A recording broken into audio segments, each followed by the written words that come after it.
It's Wednesday, November the 25th, and welcome to the reading of Mansfield News Journal. My name is Pam, and we begin our reading with the area deaths. Laura G. Elliott, 71, of Mansfield, Ohio, passed away on Monday, November 23rd, at the Ohio State University Wexner Medical Center.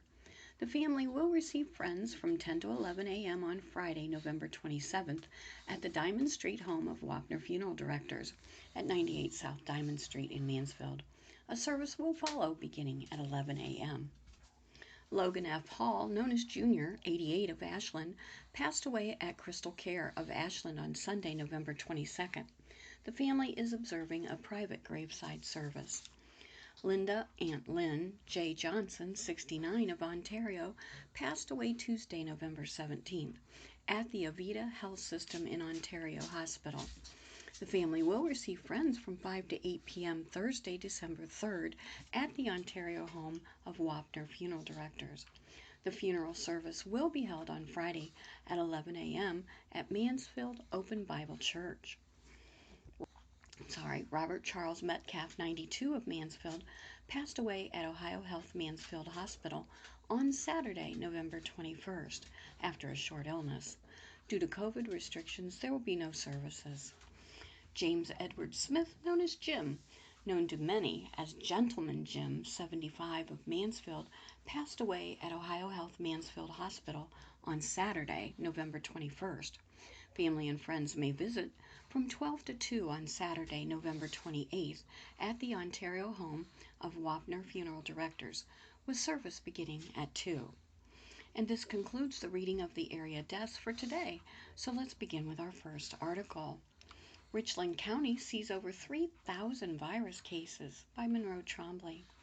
With 1 week until December, Richland County set another monthly record for new coronavirus cases.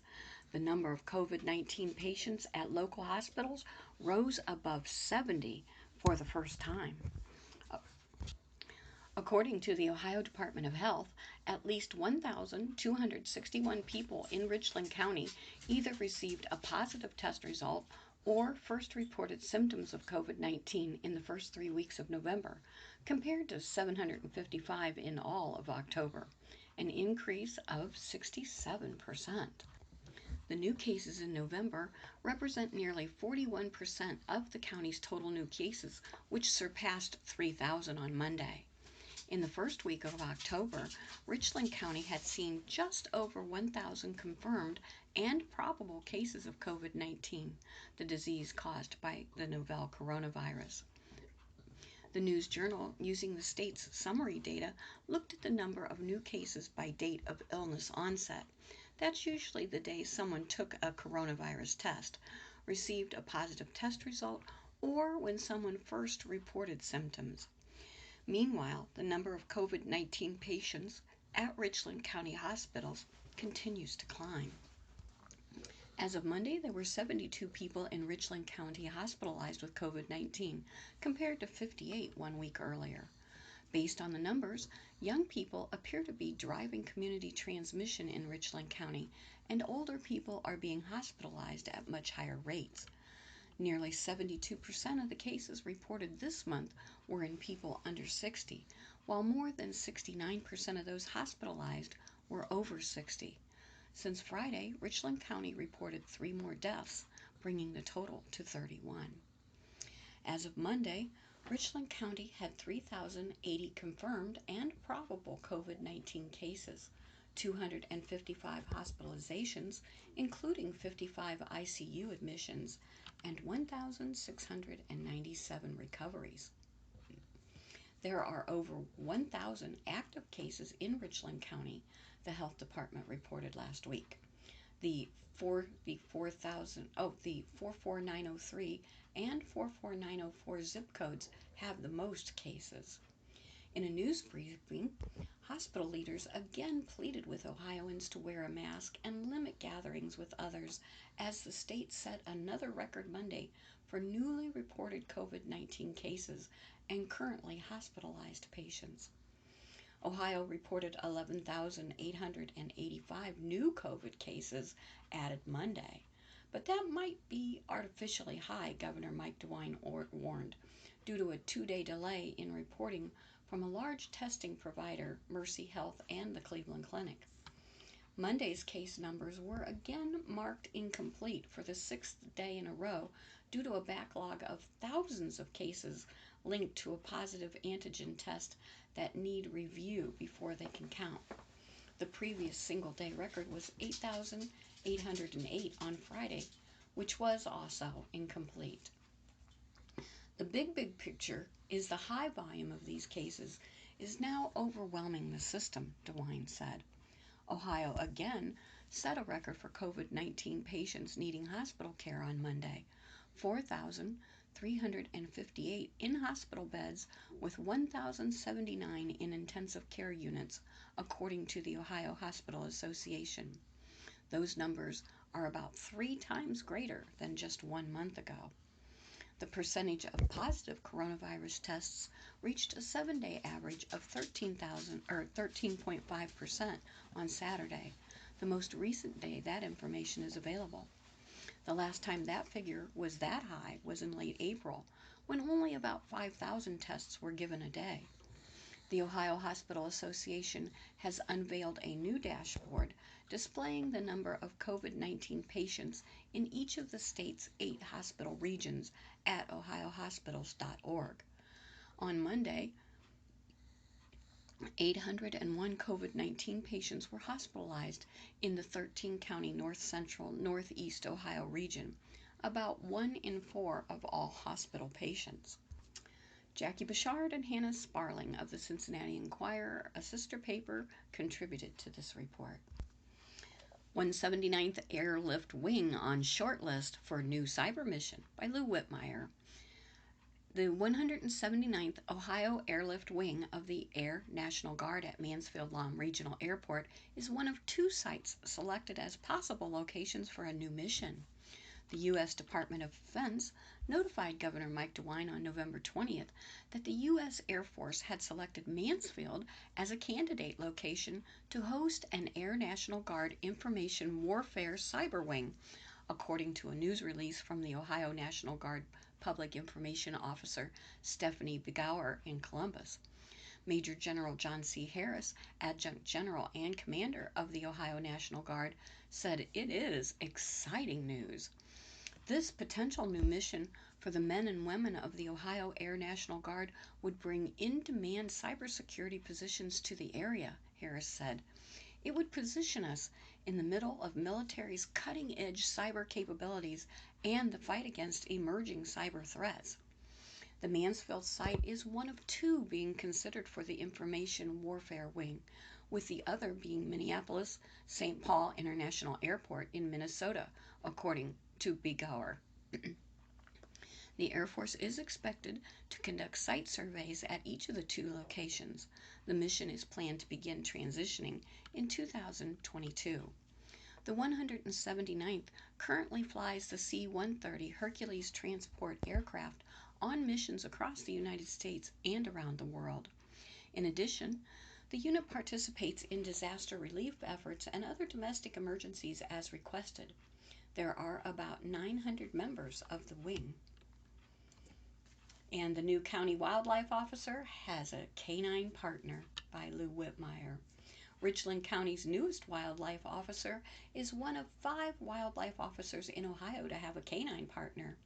Ohio Wildlife Officer Nathan Kaufman has been assigned to Richland County, according to the Ohio Department of Natural Resources, Division of Wildlife. A 2014 graduate of the Wildlife Officer Academy, Officer Kaufman has served in Huron County since 2015. He has been the handler of a canine officer, May, since 2019. May is trained in finding game odors such as deer carcass, fish, and more. She also can detect gunpowder, both spent and raw, lost items, and assist in road searches and search and rescue. May demonstrated her skills at finding a wallet, a cell phone, a plastic dart, and a watch at Shelby Reservoir 3 on London West Road Tuesday morning. Kaufman had also hidden a fish and other game odors in a wooded area of the reservoir for training purposes which kept May extremely happy and on the run. Kaufman is a graduate of Shelby High School in Richland County. In 2005, he received an associate's degree in fish and wildlife management from Hocking College. In 2008, he received a Bachelor of Science degree in fishery and wildlife management from the University of Idaho. The 36-year-old wildlife officer said he grew up visiting his grandmother in Maine, where he went fishing. "And I was hooked on the outdoors," he said. As a wildlife officer, Kaufman has statewide authority to enforce wildlife regulations and protect state lands, waterways, and property. He also contributes to public safety both locally and in Ohio's vast outdoors.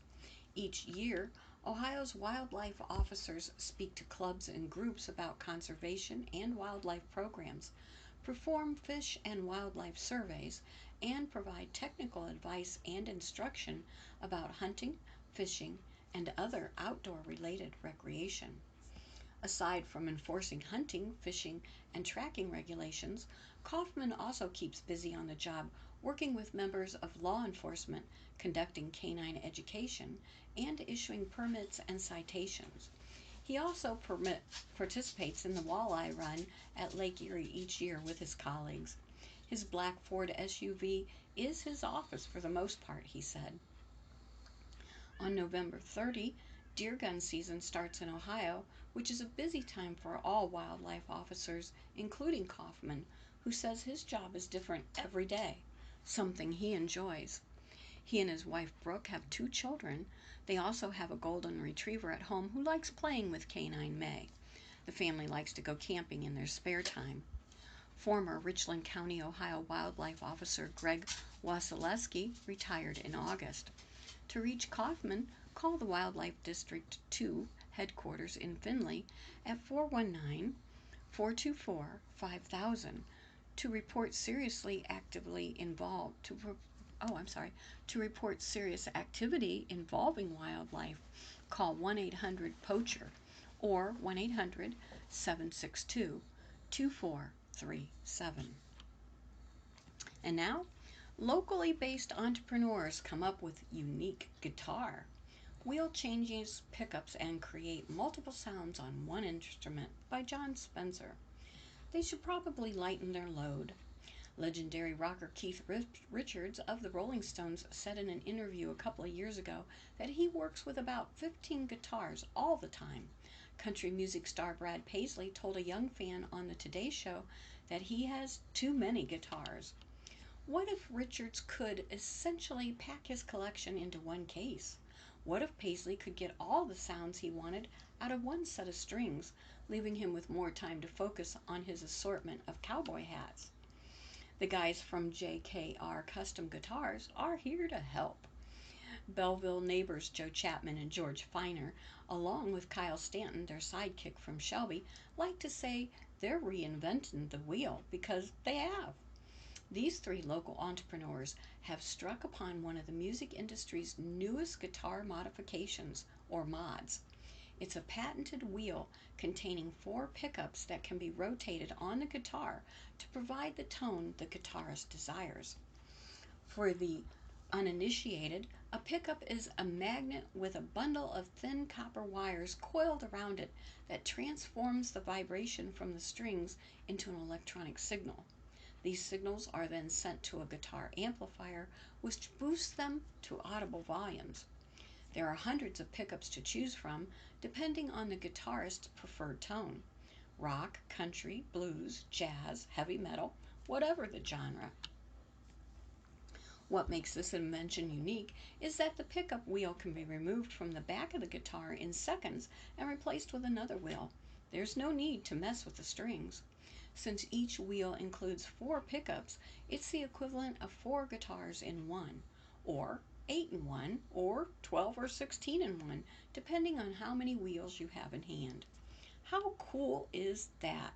Said Tim Jackson, a singer-songwriter and 2-time Grammy nominee who endorses the guitar on the JKR Custom Guitar Facebook page and the team's website, jkrguitarSLLC.com.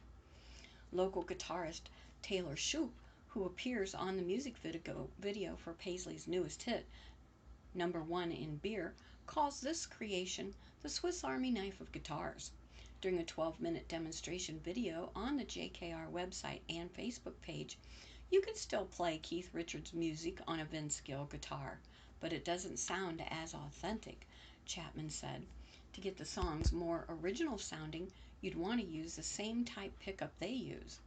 With the Will, a heavy metal guitarist, a rock guitarist, and a country music guitarist could all use the same guitar. Chapman, an electrician and musician who Fleiner calls scary good, started kicking around the idea for a guitar wheel some 10 to 15 years ago. Once he began collaborating with Fleiner and Stanton, whose backgrounds are in tool and die, the idea came to life. For now, they are working only with Fender Telecast guitars. They order the bodies and necks of the guitar already painted and modify them. Stanton has a large workshop at home where he cuts the hole in the back to accommodate the pickup wheels, which they build. I've been playing guitar all my life, Chapman said. I would take the ones I had, and if there was a pickup, I liked it, I would take it anywhere from a half a day to a day to wire them into the guitar. But if I said, well, I don't want to play this pickup on this song, I'd have to set the guitar down and grab a Les Paul or some other guitar with a different pickup. This is the best of both worlds because you could change pickups on the guitar with just the spin of a wheel. If you're in a studio recording a set of songs, maybe some rock and some country, you can use different types of pickups and change really quick without having to carry a bunch of guitars to the studio. Fleiner and Stanton designed the guitar's backplate inscribed with their business logo. It's a court jester, cap, and bells because JKR sounds like Joker. The J stands for Joe, the K for Kyle, and the R for Fleiner's grandson, Rudy. Their creativity obviously didn't stop at the wheel. George and I have known each other for quite a while, Chapman said. We played music together. He started looking into the wheel with me. Him being the genius he is, I thought, why don't you join up with me and let's try and make this thing go.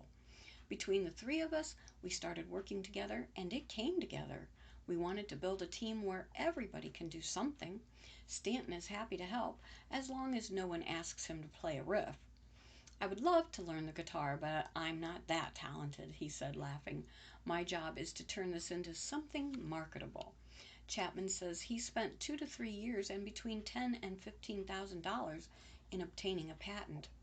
I was working in Athens, Ohio, and I met this guy who had patents at his factory, Chapman said. I was in his shop one day and I showed him this invention on video, and he said, man, you ought to get that patented before someone steals it. I immediately contacted a lawyer and started working on the patent. It took a while, but I finally got it on my birthday. Fleiner, 72, retired after 40 years as a tool and die maker, the last 30 with General Motors. He's the bookkeeper and salesman for JKR, contacting vendors and otherwise getting the word out about their invention. In October 2018, JKR took part in the first Richland Idea Audition, a competition staged by the Richland County Foundation and Richland Area Chamber of Commerce and their partners at Ohio State Mansfield. It was a local version of the popular TV show Shark Tank, with entrepreneurs pitching their ideas to a panel of judges. There were 30 entries, narrowed to 6 finalists, with JKR earning the $2,500 second place prize. First place of $5,000 went to a group led by 2 local doctors that pitched My Health, My Mammo, a way for breast cancer patients to have more control of their imaging. If I was a judge, Chapman said, there was no way I would have voted for our entertainment thing over a health issue. JKR also got great feedback in July 2019 when it took its guitars on the road to NAMM, the National Association of Music Merchants trade show in Nashville, Tennessee. The JKR booth was very popular. We had so many people coming around, Fleiner said. They said it was the most visited booth there. People just wanted to see the guitar. Some musicians came up and grabbed it right out of Chapman's hands. Many inquired about purchasing one. Because of the pandemic, JKR is holding off on selling the 8 to 10 guitars it already has modified, taking time to gauge how much interest there is in the product. So far, the response has been overwhelmingly positive. Finer took one of the guitar mods with him on vacation to Florida, and that's where he met Jackson and Mark Gillespie, both members of the band Pickled Pickers. Gillespie played for years with country music star Trace Adkins. They loved it, Finer said. Appearing on Shark Tank is a goal of JKR, especially since co-host Kevin O'Leary is a guitar enthusiast. When the team does get to the point where it markets the guitar, each will cost somewhere in the neighborhood of $6,000 to $7,000. That will include a case and 2 wheels. Additional wheels will also be available for purchase. When it starts taking off and you get a professional to play it, it could end up being super hip, Chapman said. It could be the blue jeans with holes in them. Back when we were kids, we threw those blue jeans away that had holes in them. Once they became hip, you could sell them for $100 a pair. Well, Schenck is bringing glass blowing to the area, a hobby turned to life work for former Loudonville man, by Mark Cottle. Noah Schenck fell in love with glass at an early age. When I was 16, my mom told me I needed to find a hobby, he said. Seeing some of the few glass pieces that she had interested me. I started taking classes, and that was that. I would drive from Loudonville to Kent once a week. A 2004 Loudonville graduate, Schenck 35 recently started work at the Mansfield Arts Center as the glass chair and instructor. He earned a Bachelor's of Fine Arts degree with a focus on glass from Kent State University. Schenck later added a Master's of Fine Arts degree in Visual Arts from Ball State. I like the immediacy of it, he said of glass. You start something and you need to finish it. Schenck has worked in a lot of glass studios. He also spent 3 years at the Bronx Zoo making sculpting exhibits. The Bronx Zoo is featured in a series on Animal Planet. New York's a tough place to live, Schenck said of his decision to leave. He said one of the aspects that attracted him to the position at the Mansfield Arts Center is the facility's STEAM program, which allows Mansfield City School students to learn glass blowing and ceramics for free. They're starting to get comfortable in the glass studio, Schenck said of the students. Adults can make an appointment for a 30-minute glass class to see if it's for them. You get a little bit of an experience in the studio, he said. The man who says opening a kiln is like Christmas morning has big plans for his new job. I would like to create a glass community in Mansfield and an educational facility where people can come and learn, Schenck said. Schenck does a lot of work on glass during his personal time. He is working on clear glass heads that are not a representation of anyone specific. My goal is to make 100 clear heads and then do some heads with some color in them, Schenck said. In addition, he is an avid needle felter, creating a small wood sculptures and wool wearables. Schenck also is a doodler. He will spend hours on a small drawing. People can reach Schenck at www.noahschenk.com or on Instagram at Eat Less Pizza. Joining Schenck in the STEAM program is ceramics instructor Don Snyder, who spent 32 years as a teacher. He taught carpentry and cabinet making at Mansfield City Schools, later switching over to industrial arts. When that program was eliminated, Snyder became a fine arts teacher. In 1994, he and his late wife Gail opened Dragonfly Pottery. I moved into ceramics when my wife and I went back to school, Snyder said. Snyder previously taught watercolors at the Mansfield Arts Center and has admired the work of executive director George Whitten. I was honored when he asked if I was interested in being part of its STEAM program, he said. Snyder said students are doing pretty well at ceramics. They listen, they pick it up, he said. It's developing your hand-eye coordination. Snyder calls the Arts Center a gem for the community.